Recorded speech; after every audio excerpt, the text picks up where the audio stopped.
प्यारे बच्चों, तो आप लोग को लाइव क्लास में हम फिजिक्स के सब्जेक्टिव क्लास जो दिए थे आप लोगों को ऑब्जेक्टिव का, हम उसमें क्वेश्चन नंबर 5 तक कर लिए थे। अब यहाँ से हम लोग को आगे देखना है, तो आप लोग वीडियो में बने रहिएगा। और आज का सेशन आप लोग के लिए काफ़ी ज़्यादा मोस्ट इम्पॉर्टेंट होने वाला है।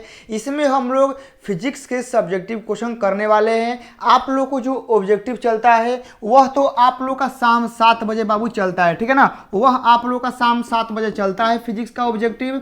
और उसमें हम लोग क्या किए थे कि 1 से 5 तक सब्जेक्टिव क्वेश्चन का हम लोग डिस्कस कर लिए थे। तो आप लोग ध्यानपूर्वक मेरी बातों को समझिएगा, सुनिएगा कि आप लोगों को सब्जेक्टिव क्वेश्चन कैसे याद करना है और कौन क्वेश्चन आप लोगों के लिए इंपॉर्टेंट है, ठीक है ना। और जो आप लोगों को ये क्वेश्चन कराते हैं बस समझिए कि इसी को करना है, इसके अलावा कुछ नहीं पढ़ना है। जो आप लोग कराते हैं बस ओकरा कंप्लीट करते रहिए। एग्जाम में आप लोगों को सब कुछ सेम टू सेम मिलेगा, बस आप लोगों को वहां लिखना होगा, ठीक है ना।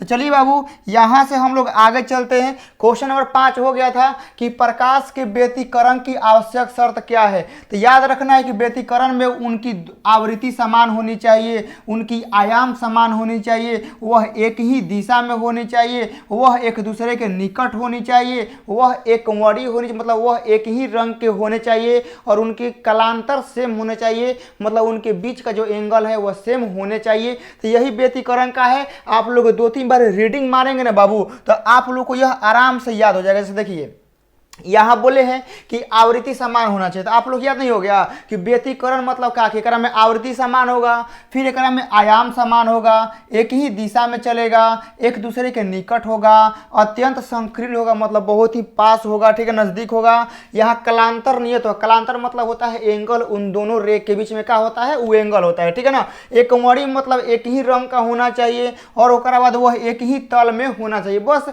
तो यही तो व्यतिकरण का नियम है, ठीक है ना। तो आप लोग 2-3 बार रीडिंग मारेंगे तो सब कुछ याद हो जाएगा। और ये पीडीएफ आप लोग को सारा मिल जाएगा फिजिक्स के मास्टर पीडीएफ में, और आप लोग 49 रुपीज में आप लोग इस नंबर पे बाबू संपर्क करके आराम से आप लोग ग्रुप में जुड़ जाइएगा। या कोई डाउट पूछना होगा तो आप लोग पूछ सकते हैं, आराम से आप लोग को सब कुछ बता दिया जाएगा। और आप लोग का जो ऐप का लिंक है वो डिस्क्रिप्शन में है, आप लोग जाके आराम से ऐप को डाउनलोड करके सब कुछ ले सकते हैं पीडीएफ, ठीक है ना बाबू।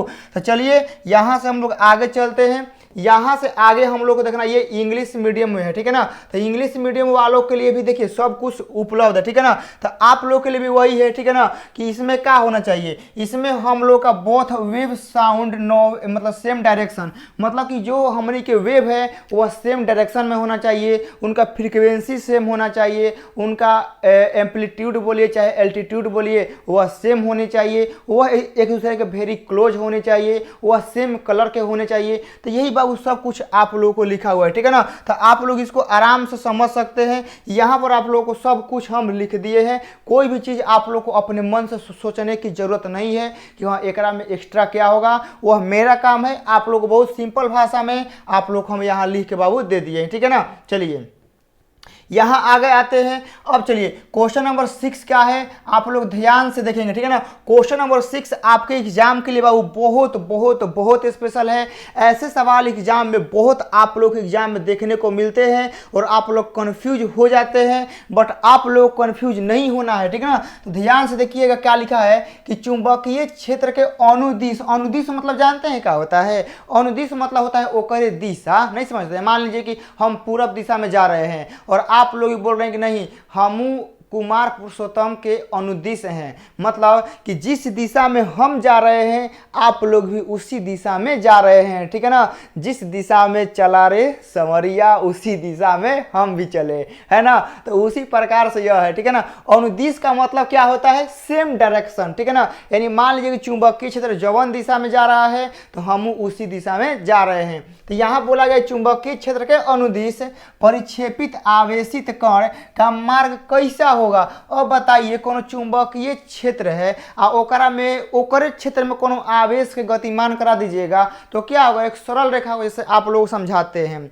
आप लोग कभी नदी उदी में नाव में बैठे हैं, तब बताइए नाव में बैठे हैं और नाव मान लीजिए कि नाव यदि धारा के दिशा में है, मान लीजिए कि जो नाव है, मान लीजिए कि धारा जो है वह ऐसे बह रहा है और नाव भी उसी दिशा में जा रहा है, तो क्या नाव कैसे चलेगा? एकदम सीधा रेखा में चलेगा, चलेगा ना? नाव कैसे चलेगा? एकदम सीधी रेखा में चलेगा। लेकिन वही मान लीजिए कि धारा चल रहा है ऐसे और आप लोग ऐसे लंबवत जा रहे हैं, तो आपका जो नाव है वो कभी डगमाए, कभी ऐसे होगा, कभी ऐसे होगा, कभी ऐसे होगा, मतलब रास्ता टेढ़ टाढ़ होगा। बट ज्यों ही आप लोग उसके दिशा में चलेंगे तो आपको एकदम स्ट्रेट लाइन मिलेगा, वह एकदम आप लोग एक सीधी रेखा मिलेगा। तो इसका आंसर वही हो जाएगा बाबू, ठीक है ना, कि एकदम सीधी रेखा हो। जैसा कि आप लोग देख सकते हैं या हम लिखे, ठीक है ना, कि एक समान चुंबकीय क्षेत्र की दिशा में गतिमान आवेशित कण का पथ एक सीधी रेखा का पथ होगा, क्योंकि कण पर कोई बल कार्य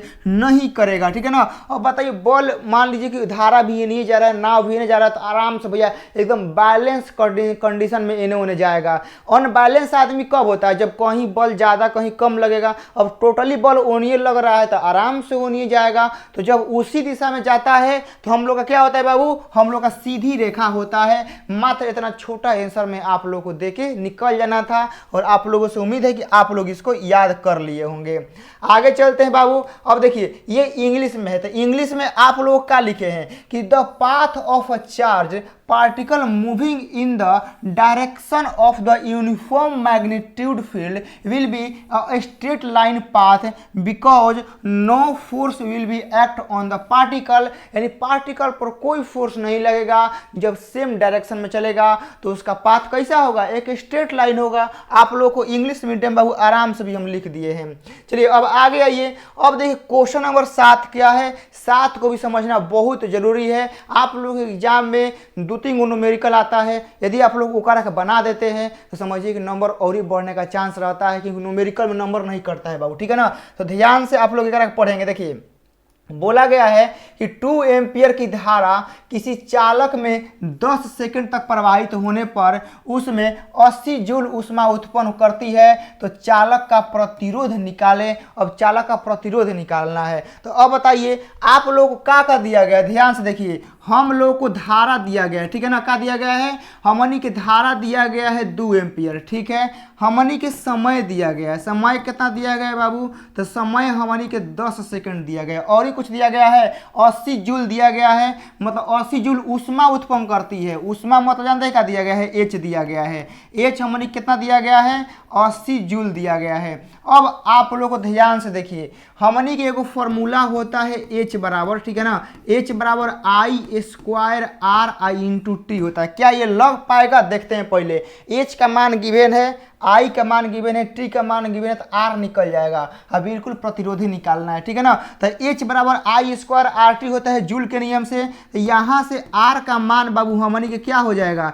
एच बाटा में, ठीक है ना, एच बाटा में, और यहाँ हमनी की I² I/T हो जाएगा, और यहाँ आप लोग बैठा देंगे तो आराम से निकल जाएगा, ठीक है ना। तो आप लोग का ये हो जाएगा आर का फॉर्मूला हो जाएगा, ठीक है ना बाबू। ये आप लोग का आर का फॉर्मूला हो जाएगा एच बाटा में I²,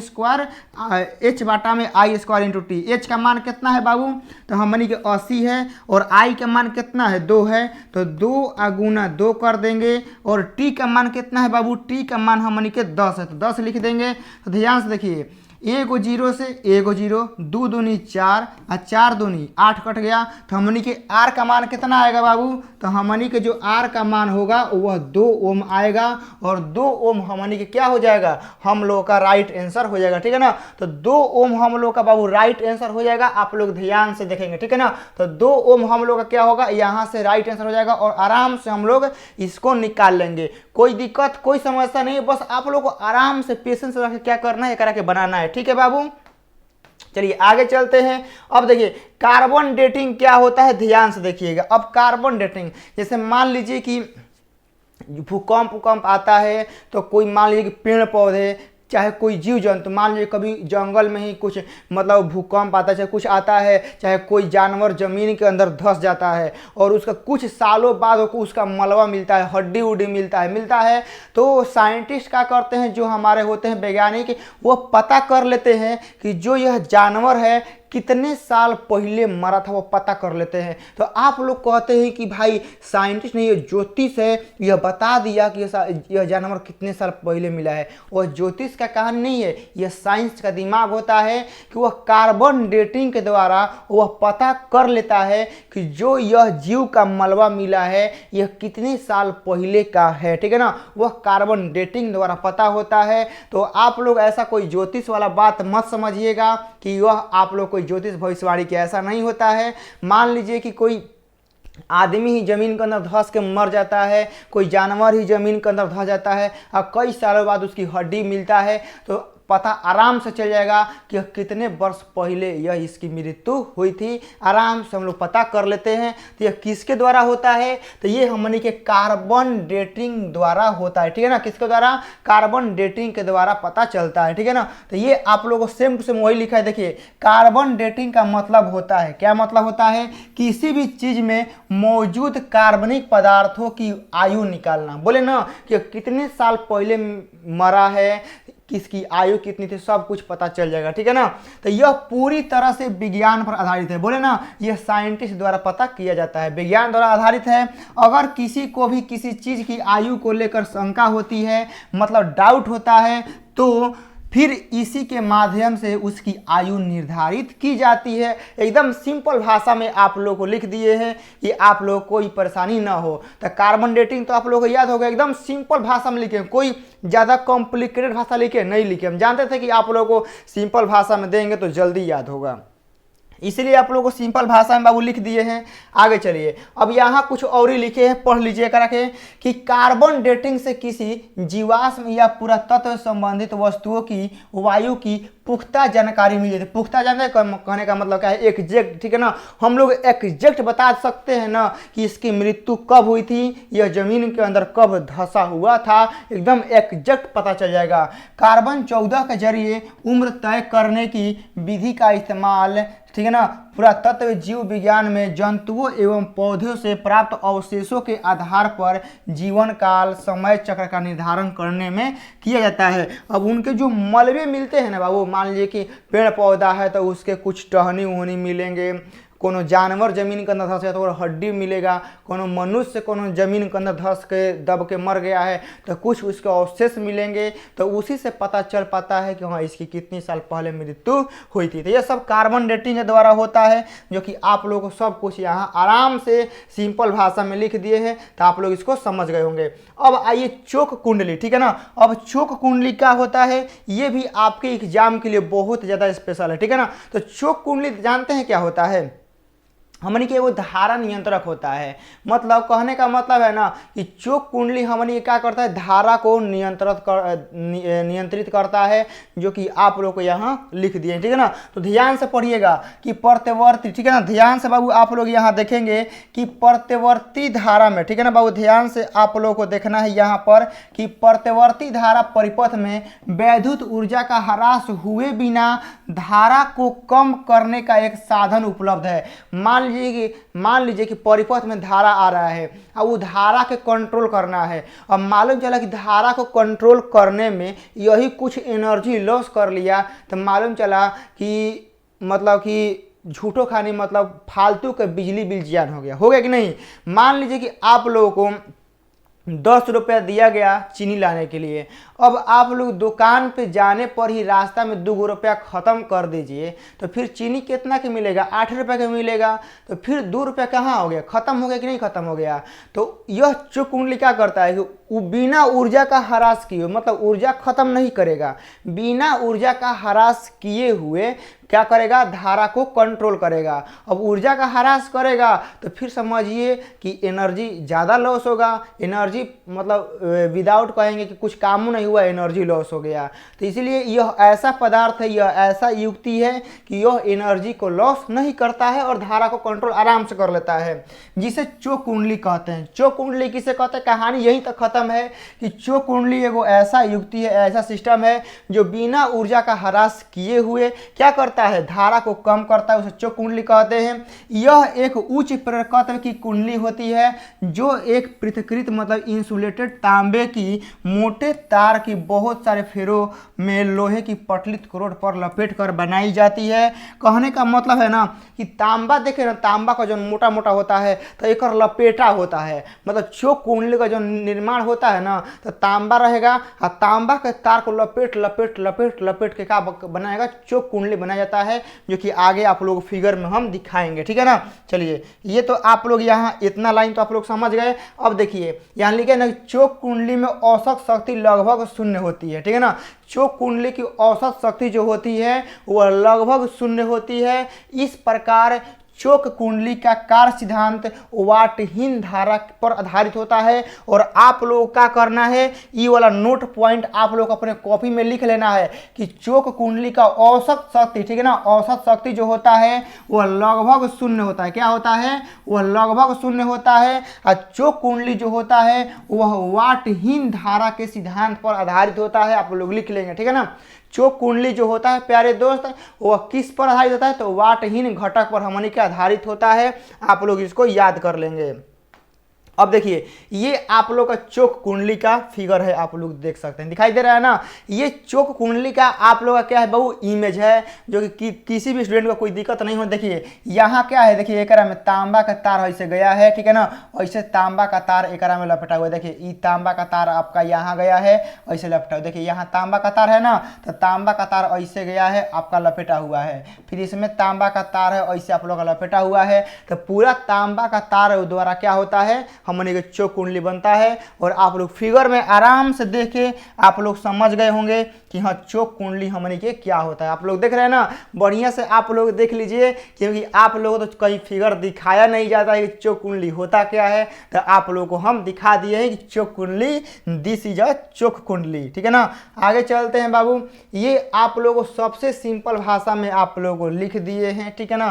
कि देखिए क्या लिखा है कि इन अल्टरनेटिव करंट सर्किट, ठीक है ना, मतलब विद्युत प्रतिवर्ती धारा में there is an means available to reduce the current without loss of electrical energy which is called choke कुंडली। यानी विदाउट इलेक्ट्रिकल एनर्जी का लॉस किए बिना एक ऐसा सिस्टम जो प्रतिवर्ती धारा को डिक्रीज कर दे, अल्टरनेटिव करंट को डिक्रीज कर दे, उसे क्या कहते हैं, चोक कुंडली कहते हैं। एकदम सिंपल भाषा में आप लोग को लिख दिए हैं, आप लोग इसको आराम से लिख सकते हैं। अब आइए बाबू, यहाँ पर आप लोग देख सकते हैं, ये जो आप लोग के लिए यहाँ पर अगला क्वेश्चन है, आप लोग ध्यान से इसको पढ़िए कि इसको हम क्या लिखे हैं कि एक ट्रांसफार्मर के ऊर्जा क्षय को नामांकित करिए। मतलब ट्रांसफार्मर में जो ऊर्जा क्षय होता है वह कैसे होता है, ध्यान से देखिए। यहाँ सबसे सिंपल भाषा में आप लोगों को हम लिख दिए हैं कि ट्रांसफार्मर की प्राथमिक एवं द्वितीय कुंडली में धारा प्रवाहित होने पर इन कुंडलियों के प्रतिरोधों के कारण इनमें, ठीक है ना, जूल के प्रभाव से ऊष्मा उत्पन्न होती है। अर्थात वैद्युत ऊर्जा का एक भाग ऊष्मीय ऊर्जा के रूप में क्षय हो जाता है और इस दोष को ताम्र हानि भी कहते हैं। ठीक है ना। आप लोग परिभाषा में पूछ सकता है कि ताम्र हानि भी किसे कहते हैं, तो सेम टू सेम मतलब है। ठीक है ना। यानी आप लोग एग्जाम में पूछेगा कि ताम्र हानि को परिभाषित करें ना, तो जहुआना नहीं है और न ही घबराना है। ताम्र हानि पूछे आप लोगों से, या आप लोगों से एक ट्रांसफार्मर का आप लोगों से ऊर्जा क्षय पूछे, तो ऊर्जा क्षय पूछे या आप लोगों से ताम्र हानि पूछे, सबका मीनिंग सेम टू सेम है बाबू। ठीक है ना। तो देखिए ट्रांसफार्मर में आप लोग देखे होंगे कि दो कुंडली होता है, देखे है ना, ट्रांसफार्मर में दो कुंडली होता है, ओकरा में बहुत सारे प्लेट लगे होते हैं। तो जब ओकरा में विद्युत धारा यानी अल्टरनेटिव करंट जाता है तो ओकरा में क्या होता है, कुछ एनर्जी लॉस होता है, और जो एनर्जी का एक भाग लॉस हो गया तो ओकरे के ताम्र हानि बोलते हैं। जैसे बोले ना कि 10 रुपये आप लोग लेके जा रहे हैं और दुकान तक जाने में ही आप लोग 2 रुपये खत्म कर दिए, तो 2 रुपये का हुआ, 10 रुपये का एगो पार्ट आप खत्म कर दिए, मतलब 10 रुपये का कुछ हिस्सा, मतलब 2 रुपये आप खत्म कर दिए। अब 8 रुपये ही आप लोग के पास बचा हुआ है। उसी प्रकार से यह एनर्जी में होता है कि अल्टरनेटिव करंट जाता है तो ओकरा में से कुछ पार्ट क्या होता है, ससुरा एकरा में लॉस हो जाता है, और ओकरे क्या कहते हैं, ट्रांसफार्मर का ऊर्जा क्षय कहते हैं, या हमनी के ताम्र हानि कहते हैं। आप लोग समझ गए होंगे। ठीक है ना। ताम्र हानि कहते हैं और आप लोग इसको समझ गए होंगे आराम से। किसी भी स्टूडेंट को अब कोई समस्या यहाँ से इस क्वेश्चन में नहीं होना चाहिए। ठीक है ना। चलिए, और इसमें भी वही लिखे हैं, देखिए कि when current flow in the primary and secondary coil coils of the transfer. In transfer में जब प्राइमरी और सेकेंडरी कॉइल में जब करंट ट्रांसफर होता है तो देखिए क्या होता है, ड्यू टू द रेजिस्टेंस, मतलब उसमें कुछ प्रतिरोध तो रहेगा ना, बिल्कुल रहेगा, क्योंकि लोहा का कुंडली इतना मोटा मोटा है तो प्रतिरोध तो रहबे करेगा। तो due to the resistance of this coils heat is generated. अब मान लीजिए कोनो मोटा मोटा क्वाइल है, में रेजिस्टेंस है, तो में क्या करेगा, मतलब रेजिस्टेंस क्या करता है, हीट जनरेट करता है, तो हीट जनरेट करेगा। और हीट जनरेट करने के बाद then due to Joule's effect, ठीक है ना, मतलब जूल के नियम से, that is a part of the electrical energy, मतलब इलेक्ट्रिकल एनर्जी का जो एक पार्ट होता है, जो थोड़ा सा हिस्सा होता है, वह dissipated in the form of thermal energy, मतलब ऊष्मीय ऊर्जा के रूप में क्या होता है, वह बदल जाता है, ठीक है ना। मतलब इलेक्ट्रिकल एनर्जी जो होता है वह हमारे क्या होता है, ताप में बदल जाता है, ठीक है ना। तो यह लिखा हुआ है, और इसी डिफेक्ट को हम लोग क्या कहते हैं, हम लोग कॉपर लॉस भी कहते हैं, ताम्रहानि भी कहते हैं। इसको आप लोग समझ गए होंगे।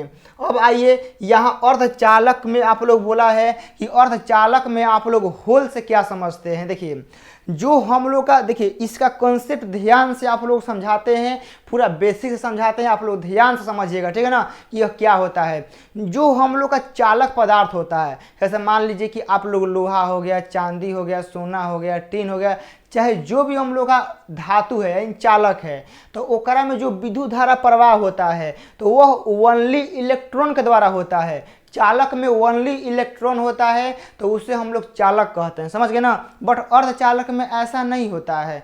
अर्धचालक में क्या होता है कि अर्धचालक में हम लोग का अर्धचालक में इलेक्ट्रॉन भी रहता है, होल भी रहता है। अर्धचालक कहने का मतलब है ना कि आधा चालक और आधा अर्धचालक, ठीक है ना। और चालक कहने का मतलब कि आधा चालक और आधा कुचालक, दोनों को मिश्रण से जो बनता है उसे अर्धचालक कहते हैं। तो बताइए अर्धचालक में दोनों का प्रॉपर्टीज रहेगा, चालक का भी रहेगा और अर्धचालक का भी रहेगा। तो अर्धचालक में इलेक्ट्रॉन भी रहते हैं और होल भी रहते हैं। तो कुछ अर्धचालक ऐसे होते हैं जिसमें करेंट होल के द्वारा ही प्रवाहित होते हैं। इसी में लिखा गया है कि एक अर्धचालक में होल से आप क्या समझते हैं, तो साफ साफ कहा गया है कि पी प्रकार अर्धचालक से क्या समझते हैं, क्योंकि होल कौना में आता है, पी प्रकार में।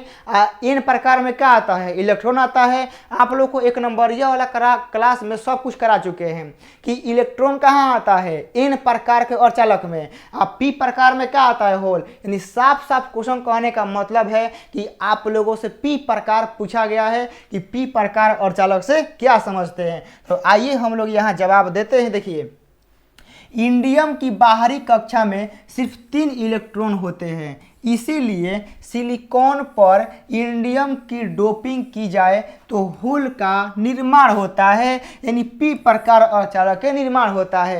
यानी हमने के पी प्रकार अर्धचालक बनाना है तो सिलिकॉन के साथ इंडियम या बोरोन मिला देंगे तो पी प्रकार बन जाएगा। और वही यहाँ पर लिखा गया है, यानी पी प्रकार बनने का मतलब है कि सिलिकॉन में हम लोग बोरोन मिला दे या इंडियम मिला दे तो ओकरा में होल का निर्माण हो जाएगा। होल निर्माण होने का मतलब है कि वह चालक क्या कहलाने लगेगा, पी प्रकार अर्धचालक कहलाने लगेगा, जो कि सेम टू सेम लिखा गया है। इसी तरह के अर्धचालक में समान तापमान पर वैलेंस बैंड के होल्स की संख्या कंडक्शन बैंड के इलेक्ट्रॉन की संख्या से क्या होती है, ज़्यादा होती है। यानी ऐसे अर्धचालकों में विद्युत प्रवाह होल्स की वजह से होते हैं। बोले ना कि पी प्रकार अर्धचालक में जो इलेक्ट्रॉन, मतलब पी प्रकार के अर्धचालक में जो धारा प्रवाहित होते हैं वह होल्स की वजह से होते हैं। और एन प्रकार के जो अर्धचालक होते हैं ओकरा में जो धारा प्रवाहित होता है वह हमने के इलेक्ट्रॉन के वजह से होते हैं। तो आप लोग बता दिए, पहले ही बता दिए कि यहाँ होल्स कहने का मतलब है कि पी प्रकार। अब पी प्रकार एक अर्धचालक ऐसा होता है कि एकरा में होल ज़्यादा होता है और एकरा में करंट जो होता है होल के वजह से ही प्रवाहित होता है। तो एक हम लोग कहते हैं, एकदम सिंपल भाषा में आप लोगों को यहाँ पर हम लिख दिए, ठीक है ना। अब आइए यहाँ पर, अब देखिए छिद्र इलेक्ट्रॉनों से भारी होते हैं। अब देखिए जो हमने अधिक होल होता है वो इलेक्ट्रॉन से एकरा में भारी हो जाता है। छिद्र की गतिशीलता इलेक्ट्रॉन की गतिशीलता से कम होती है। अब होल की देखिए, अब होल की जो गतिशीलता है वो इलेक्ट्रॉन की गतिशीलता से कम रहबे करेगी।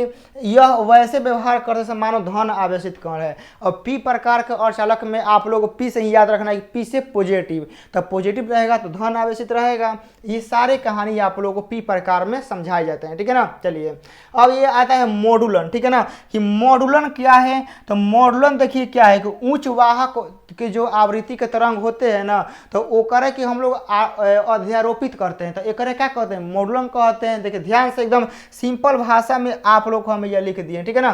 तो आप लोग इसको आराम से पढ़ेंगे, ठीक है ना, घबराना नहीं है, ध्यान से पढ़िए कि श्रव्य आवृत्ति तरंगों का रेडियो तरंग की आवृत्ति मतलब वाहक तरंग के साथ अध्यारोपित करना मॉडुलन कहलाता है। बस मॉडुलन कहानी यही है, ठीक है ना। क्या कि देखिए श्रव्य आवृत्ति, क्या श्रव्य, अब कहेगा सर श्रव्य आवृत्ति क्या होता है। देखिए ऐसा आवृत्ति जिसको हम लोग सुन सकते हैं उसको बोलते हैं श्रव्य, ठीक है ना। जैसे मान लीजिए कि मेरी आवाज़ है, मेरी आवाज़ की फ्रीक्वेंसी है, आप लोग सुन पा रहे हैं, तो मेरी जो साउंड की फ्रीक्वेंसी है वह श्रव्य है, ठीक है ना। और आप लोग देखे होंगे कि जब एटम बम ब्लास्ट होता है, ठीक है ना, जब परमाणु बम कहीं पर हमला होता है ना, तो उसकी फ्रीक्वेंसी इतना ज़्यादा होता है, इतना ज़्यादा होता है ना कि वो हमारे कान के सुनने लायक नहीं होता है। हमारा कान क्या होता है, खराब हो जाता है। तो इसीलिए देखिए जब कहीं पर भी एटम बम हमला होता है ना, तो आप लोग सुने होंगे कि कोनो कान से बहिर हो गया, कोनो आँख से अंधा हो गया, कोनो पैर से लंगड़ा हो गया, कोनो हाथ से अथी हो गया। तो उसमें क्या होता है कि हमारे शरीर का एक लिमिट है कि हम इतना फ्रीक्वेंसी का ही सुन सकते हैं, तो हमारे लिए अच्छा रहेगा, ठीक है ना। तो ये हमारे शरीर के लिए लिमिटेशन है कि अब मान लीजिए आप लोग कहते हैं ना कि बहुत हर एक मतलब काफ़ी हाई वॉल्यूम में साउंड बजता है, तो आपके कान जो होते हैं वो जवाब देने लगते हैं कि नहीं, अब कान आपका इतना साउंड का फ्रीक्वेंसी नहीं सुन पाएगा, ख़त्म हो जाएगा, तो आप लोग वहाँ से हट जाते हैं। तो यानी हमारे कान की एगो लिमिट है कि इतना फ्रीक्वेंसी तक आवाज़ को हमारा कान बर्दाश्त कर सकता है, उसके ज़्यादा से रहेगा तो कान में कुछ वो खराबी हो सकता है। तो जो हमारे लिए फ़ायदेमंद है, जो हम लोग आसानी से किसी चीज़ को सुन सकते हैं, महसूस कर सकते हैं, वह श्रव्य में आता है। अब कोनो ज़्यादा रहेगा तो ऊपर श्रव्य में आ जाएगा, जैसे अल्ट्रासाउंड हो जाएगा, ठीक है ना, जैसे जहाँ एटम बम हमला होता है। अब ओकरा बाद एगो होता है, जैसे आप लोग देखे होंगे कि कोनो मान लीजिए कि कुछ चमगादड़ के देखे होंगे, चमगादड़ चाहे मान लीजिए कोनो रहता है पानी में, कोई मान लीजिए कुत्ता होता है, कुत्ता का देखे हैं, कुत्ता कोई चीज़ को सूंघ के पता लगा लेगा कि वो चीज़ कहाँ है। जैसे हम लोग नहीं पता लगा, हम लोगों को पता है कि कोई चीज़ कहाँ है। जैसे मान लीजिए कि कोई कपड़ा होता है, चाहे कोई चीज़ होता है, जो उसको एक बार सूंघ लेता है ना, तो उसको जाके 10 किलोमीटर दूर रख दीजिएगा ना, तो उसको ढूंढ देगा कि नहीं वो वहाँ रखा है। तो उसकी जो फ्रीक्वेंसी है हमारे से कम है, मतलब हमारे कम से जो फ्रीक्वेंसी रहेगा ना, तो वो करो को सूंघ लेता है। कौन? जानवर में। तो जानवर में क्या होता है, हमारे से कम फ्रीक्वेंसी कभी क्या होता है, महसूस करने की क्षमता होती है, और हम में नहीं होती है, ठीक है ना। जैसे जानवर क्या होता है, जानवर के सामने कौन छोटा छोटा भी जीव जंतु आएगा ना, तो सब सूंघ के पता लगा लेता है कि नहीं मेरे पास कोई जीव जंतु है। हम लोग को पता नहीं चलता है, क्योंकि हमारा जो नाक है, कान है, यह सब उससे हाई लेवल का है, ठीक है ना, और हमारे पास जो और मैक्सिमम है वो से कम है। तो उसी प्रकार का सारा कहानी आप लोग का यहाँ होता है कि मॉडुलन में क्या होता है कि श्रव्य आवृत्ति मतलब जो हम लोगों के लिए उपयोगी है, ठीक है ना, जो हमारे लिए उपयोगी है, जिसको हम लोग सुन सकते हैं, तो ओकरा क्या करेंगे, रेडियो तरंग में, ठीक है ना, रेडियो तरंग में क्या करेंगे, हम लोग अध्यारोपित कर देंगे, ठीक है ना। जैसे मान लीजिए ट्रक में सामान लादते हैं ना, तो वह होता है अध्यारोपित। मान लीजिए आपके पास 10 गो टीना है, वह आप ट्रक में लाद दिए, तो क्या कर दिए आप, 10 गो टीना का ट्रक में अध्यारोपित कर दिए, तो वो सही होता है अध्यारोपित। कि श्रव्य तरंग के क्या करेंगे, रेडियो तरंग में लाद देंगे, यानी अध्यारोपित कर देंगे, तो वो हमने के अध्यारोपित होता है। तो एकरे क्या कहते हैं हम लोग, मॉडुलन कहते हैं, ठीक है ना। अब आगे पढ़िएगा कि अध्यारोपण के फलस्वरूप प्राप्त परिणामी तरंग को मॉडुलित तरंग कहते हैं। अब ट्रक खाली है, ट्रक में आप लोग पूरा टीन उन भर दीजिएगा, तो वह क्या हो जाएगा, एक ओवरलोड गाड़ी आप लोग कह सकते हैं कि अब बिजनेस वाला गाड़ी है, ठीक है ना। वैसे ट्रक ऐसे खाली रहेगा तो आप लोग क्या कहेंगे, ट्रक है। अब सामान वामान भर दीजिएगा, तो वो जब आप लोग अपना कंपनी का मोहर मार दीजिएगा, तो वह एक इंडस्ट्रियल हो जाएगा कि नहीं इस कंपनी का गाड़ी जा रहा है, ऐसे हो गया। जिस तरंग, ठीक है ना, यहाँ लिखा है जिस तरंग श्रव्य आवृत्ति का मोडलन किया जाता है उसे मोडलक तरंग कहते हैं, ठीक है ना, लादने की प्रक्रिया को, ठीक है ना। तो ये आप लोग का सारा कहानी यहाँ पर है, आप लोग बढ़िया समझा दिए, प्यार से समझा दिए हैं ताकि आप लोग दोबारा इसको न भूलिए, समझ गए ना, क्योंकि यह आपके एग्जाम के लिए बहुत ज़्यादा स्पेशल है बाबू, ठीक है ना। चलिए आगे चलते हैं, अब आगे आते हैं। देखिए एहिजा आप लोगों को दिया गया है कुछ न्यूमेरिकल, ठीक है ना, इसको आप लोगों को बनाना है। तो आप लोग बोलबे किए कि एग्जाम में 2-3 न्यूमेरिकल ऐसा आता है कि आप लोग आराम से उसको बना सकते हैं, समझ गए ना। देखिए तो एकरा में क्या दिया गया है कि हमनी के चुंबकीय क्षेत्र का क्षैतिज घटक BH है, ठीक है। दूसरा कलर ले लेते हैं, उसके बाद समझाते हैं, ध्यान से देखिएगा। ऐसा बोला गया है कि चुंबकीय क्षेत्र का क्षैतिज घटक क्या है, BH है, और ऊर्ध्वाधर घटक क्या है, BY है, तो का √3 गुना है। कहने का मतलब है कि जो हमनी के BH है, यही ना बोला गया, ध्यान से देखिएगा कि हमनी के क्षैतिज घटक मतलब क्या, BH, ऊर्ध्वाधर घटक का √3 गुना है, मतलब कि √3 ऐसा लिख देते हैं, और गुना हमनी के क्या लिख देते हैं, BY लिख देते हैं, ठीक है ना। तो ये हम लोग का ऐसे दिया गया है, ठीक है ना, यानी BH बराबर √3 गुना BY हमनी के दिया गया है आराम से। और हम लोग देखिए क्या जानते हैं, ठीक है ना, ध्यान से देखिएगा कि हम लोग जानते हैं कि tan थीटा, ठीक है ना, tan थीटा बराबर जो होता है, बाबू ध्यान से देखिए, tan थीटा बराबर जो होता है वह हमनी के BV बाटा में B मतलब V बाटा में H होता है, ठीक है ना। क्या होता है, tan थीटा बराबर V बाटा में H होता है। तो अब ध्यान से देखिए कैसे बनेगा, हमनी के एरिया tan थीटा हो गया आराम से, कोई दिक्कत नहीं है। अब V मतलब क्या, वर्टिकल घटक, H मतलब क्या, हॉरिजॉन्टल घटक, इसलिए आराम से लिखे हैं। V मतलब वर्टिकल मतलब ऊर्ध्वाधर, H मतलब हॉरिजॉन्टल मतलब क्षैतिज। तो अब ध्यान से देखिएगा क्या क्या कहानी होने वाला है, ठीक है ना। तो हम लोग क्या करेंगे, देखिए कि V का मान क्या है, V का मान हमनी के BY है ना। तो V का मान हम BY लिख देते हैं, कोई दिक्कत, क्योंकि वर्टिकल घटक इसमें BY बोला है तो हम V की जगह पर BY लिख दिए हैं। नीचे H मतलब क्या, हॉरिजॉन्टल घटक, तो हॉरिजॉन्टल घटक का मान कितना है, √3 BY, तो हम ये लिख देते हैं √3 गुना एजा लिख देते हैं BY। तो BY से BY कट गया, तो हमने ये कितना हो गया, 1 बाटा में √3। तो आप लोग बताइएगा tan में 1 बटा √3 मान कितना का होता है, कहेगा सर 30 के, यानी थीटा का मान कितना आएगा, 30 डिग्री आएगा, खत्म। देख लीजिए कितना आसान सवाल है, आप लोग इसे आराम से बना सकते हैं बिना कोनो देरी के, ठीक है ना। तो ये सवाल आपके लिए क्या है, बहुत ज़्यादा स्पेशल है, समझ गए बाबू। आगे चलते हैं, अब देखिए क्वेश्चन नंबर 14 का है, इहो आप लोग के लिए बहुत स्पेशल न्यूमेरिकल है, ठीक है ना, घबराना नहीं है, बस आराम से समझिए क्वेश्चन बनेगा कैसे, ठीक है ना। देखिए ध्यान से बोला है कि 1.5 अपवर्तनांक वाले उत्तल लेंस को उतने ही अपवर्तनांक वाले तरल में रखा जाता है, तो इस माध्यम में लेंस की फोकस दूरी क्या होगी। तो देखिए फॉर्मूला लेंस मेकर सूत्र लगा लीजिए आराम से, ठीक है ना, लेंस मेकर सूत्र लगा लीजिए, 1/f इक्वल टू हमनी के होता है μ-1, और यहाँ आप लोगों का हो जाएगा 1 बाटा हमनी के R1 माइनस का हमनी के 1 बाटा R2 होता है, ये हमनी के होता है। अब आप लोग बताइएगा बाबू, हम लोग को यहाँ बोला गया है कि एक लेंस का अपवर्तनांक को हमनी के ओकरे माध्यम में रख दिए हैं, मतलब ध्यान देखिए म्यू का फॉर्मूला ये लगेगा μL बाटा में μS होता है, ठीक है ना, हम माइनस का 1 होता है, और एहिजा हमनी के हो जाएगा 1 बाटा में R1 माइनस 1 बाटा में हमनी के R2 हो जाएगा ना। तो अब देखिए हम लोग इसका भी मान 1.5 है और इसका भी मान 1.5 है, ध्यान से देखिए कैसे कहानी बदलेगा।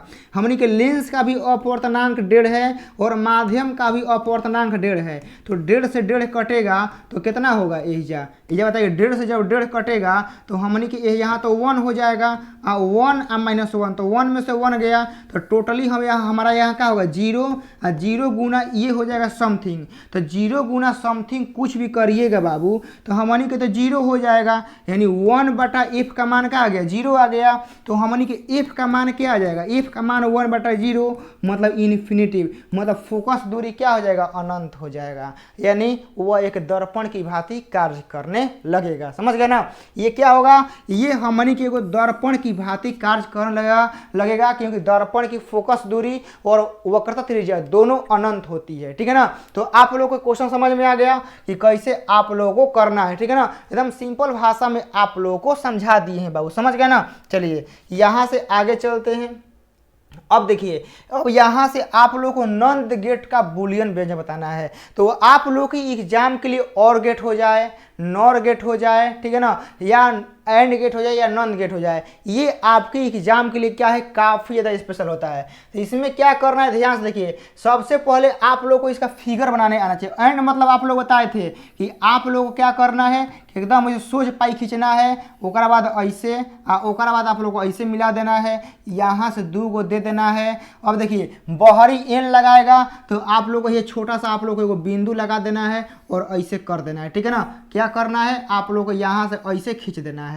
तो यहाँ से बस हो गया, ये आपका ए है, ये आपका बी है, यहाँ से हो जाएगा y बराबर ए डॉट बी का बार हो जाएगा। यही आपका नंद गेट हो गया। बताइए यह क्या हो गया, यह आप लोग का नंद गेट हो गया। इसका बुलियन व्यंजक लिख के टोटली आप लोगों को हम क्या करेंगे, ऐप पर दे देंगे, ठीक है ना। इसका पूरा फिगर बना के बुलियन व्यंजक लिख के आप लोग टोटली कहाँ दे देंगे, ऐप पर आराम से दे देंगे। तो कोई दिक्कत, कोनो प्रकार के आप लोग का एकरा में दिक्कत हमने के नहीं होना चाहिए, ठीक है ना। तो हम लोग 15 को सवाल देख लिए बाबू, ठीक है ना। चलिए 15 को सवाल हम लोग देख लिए और इसमें जो सवाल बचा है उसको हम लोग नेक्स्ट क्लास में देखेंगे। अब आप लोग का सुबह वाला क्लास जो है बाबू डेली चलते रहेगा। इसमें हम लोग फिजिक्स के सब्जेक्टिव या मैथ के कुछ क्वेश्चन को, चाहे फार्मूला को हम लोग डिस्कस करते रहेंगे।